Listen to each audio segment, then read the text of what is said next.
অসহায় বান্দা মোরা বেঁচে আছি তোমার দয়ায়।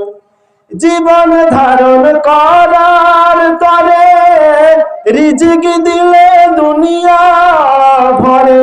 কথা বলেন ঠিক না বেশি? জীবন ধারণ করার তরে রিজিক দিলে দুনিয়া ভরে।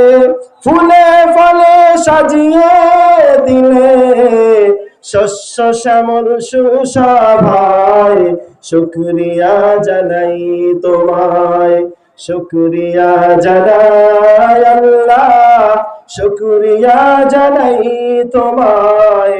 অসহায় বান্দা মোরা বেঁচে আছি তোমার দয়ায়। সম্মানিত হাজিরিন, আসলে পরপর দুইবার যেহেতু আমার কাছে স্লিপ চলে আসছে, সময় শেষ।